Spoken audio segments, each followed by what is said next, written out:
Hey everybody, it's Jang here with a look at the Scooby-Doo Mystery Machine playset from COBI. COBI, if you're not familiar with them, is a legal, legitimate brand based in Poland. They actually do all their manufacture in Poland.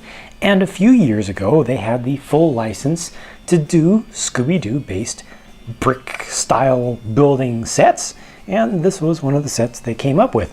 Over the past few years, I've had a slow but steady, fairly constant stream of comments, folks asking me to try out stuff from COBI. And with Lego now having this exact set or something based on the same material out, I thought it would be a good time to try out the COBI set and also compare it to the Lego version. Now, right from the start, one thing I unfortunately don't like here is what they've done with stickers.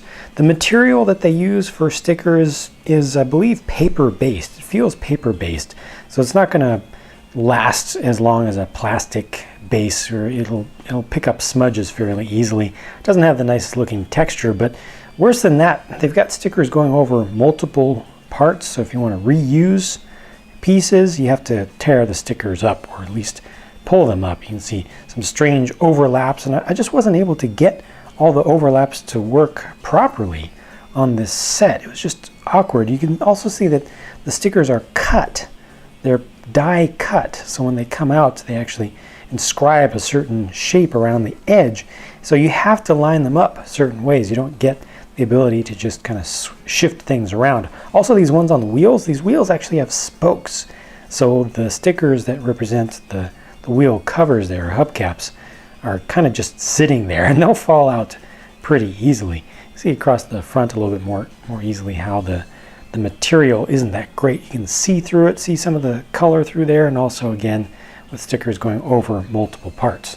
The overall build and design of the van, I'd say, is actually pretty respectable. I mean, it's got a certain caricature kind of element to it, and it might not follow all the exact proportions and lines and things of any of the versions of the Mystery Machines that have been designed for the shows over the years, but I think it, as a toy, I think it works out okay. Now, all this on the back can be opened up, and this is a nice ramp here. Attaches temporarily with just a couple studs there, allows you to bring this down. And you can also bring up this whole roof section, which is attached with just a couple of clips. Come on, there we go, unhinge, open up, and then you can also open these up to the side. So that gives you your whole little mystery solving lab. There's also a motorcycle here. I'll look at that separately in just a minute, but you can drive that out by putting a figure on top of it. Got a map screen up there on the back, and I'm not sure what this console is doing, but it gives a good place for imaginative play. That's a regular seat for a figure that will be held in place by just the legs, kind of pinches between the legs rather than using studs. That works perfectly fine. A little radio box over here. This is actually my favorite thing here. I don't know exactly what it is. I think that it's probably a reference to something from one of the episodes of one of the shows, and folks who are more serious and regular viewers of the Scooby-Doo shows will probably be able to recognize this. I personally don't, but I just like how it looks. You can turn it up. Looks like it could be maybe a sonar device of some sort. I like those robot arms. 3 of them are used side by side. They just look pretty good to me. And I like their gray is a nice neutral gray. It looks pretty good.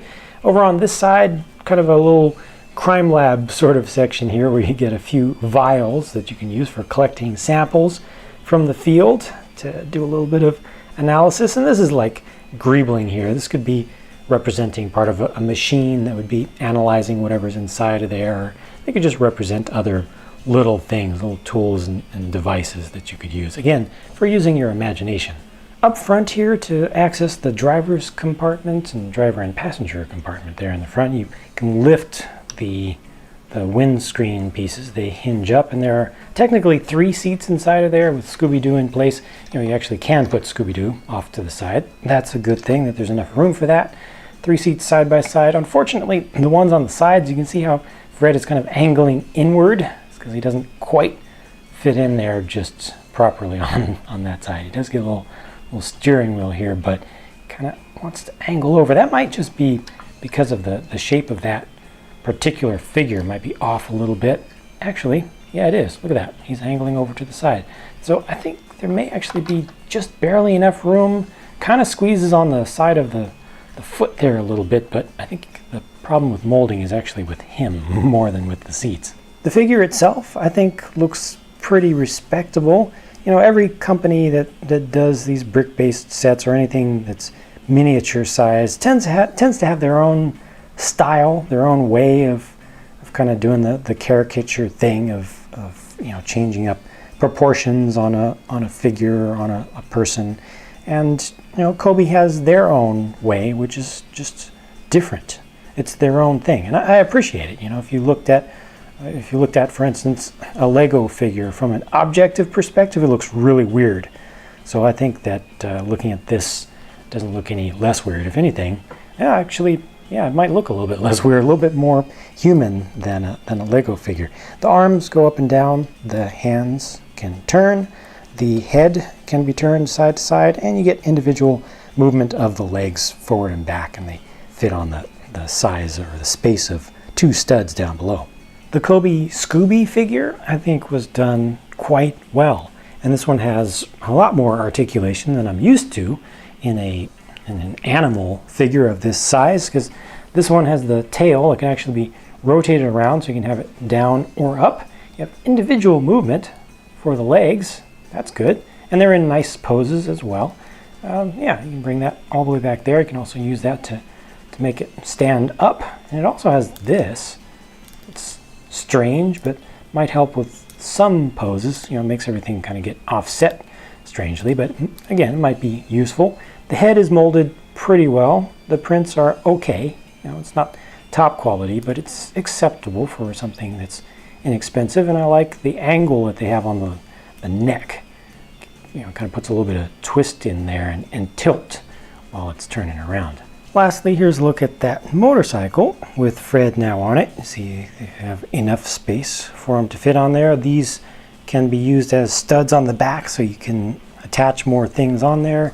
You've got stud-sized pieces on the sides here, so you can attach things there very slightly, and also some small holes. I think some peg-sized things will fit into there. Overall, looks pretty decent. I appreciate the fact that it can stand up on its own, even when it doesn't have a kickstand, because it's got a flat profile to each of the tires, and it rolls really smooth, actually. Rolls quite well, because they do use real rubber tires there, even though they aren't all that smooth, but this looks pretty good. Now, comparing the COBI Mystery Machine to the Lego version of the same thing is interesting. I think the Lego version looks better from a distance and a lot better up close when you start to see the quality of the stickers. Both of them have lots of stickers. I actually personally like the design of the COBI figures better. However, quality of plastic is significantly better with the Lego one. Pieces fit together more consistently, although it's not too bad, to be honest, with the COBI stuff. The way that I really have to see this, and unfortunately, I live in the United States where COBI is not a big thing. I am assuming that over in Europe, it's a lot easier to get COBI sets where they're actually made. And I'm also going to assume that they are less expensive than Lego sets. And for that, I feel that a trade-off in quality, you know, little bits of quality here and there, actually makes sense. I can deal with the slight difference in, like, you can see these gaps here, you know, are larger than on a Lego set. And not, you know, some things have a little bit of warping to them. The lines aren't all perfect. But if you pay a lot less for this, I think that's an okay trade-off. I don't feel like this was really particularly low quality stuff. I feel like it is worth buying if it is cheap enough. Overall, personally, I would always go for the Lego stuff just because of the quality and the consistency, and obviously I personally am already invested in Lego stuff, but the COBI one, so far, it's okay. I just really don't like the stickers. That really needed to be done much better, and they actually put extra costs and work into doing all the die cutting of them to get those edges in there, and I think that if they had maybe traded off that use of a machine there and instead put a little bit more money into the the materials, it would have helped a lot. In terms of overall design and play value, you definitely have to give a nod to Lego in this instance. However, it is important to note that the Lego version of the set here has 100 more parts approximately. You got about 198 parts with the COBI version, 301 parts with the Lego Mystery Machine. So for this one, that's not entirely the most fair comparison. Unfortunately, again, living in the United States, I'm not able to give you a good side-by-side reference of cost. So if the price, again, being helped by the lower parts count, if the cost of the COBI version is significantly lower, then again, I think it's a good trade-off. So this was a really interesting experience for me, and I really appreciate all of the feedback that I've gotten from viewers and the suggestions to try out the COBI stuff. But now I need your help again. I need the help of folks who actually live outside of the United States to tell me about how much these sets cost outside of the United States.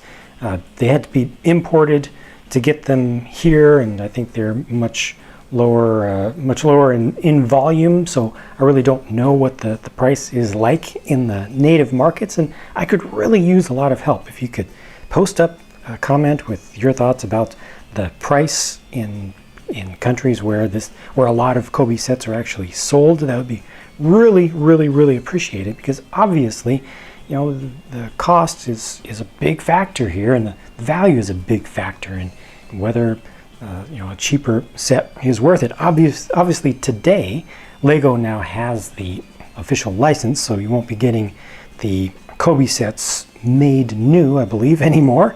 But I will be checking out some other COBI sets just to see a little bit more of their different range. So again, thank you for the feedback up to this point. I'm looking forward to a lot more, and I've enjoyed this experience. Hope that this has been an informative video for you. Let me know your thoughts. I'll be talking to you again very soon.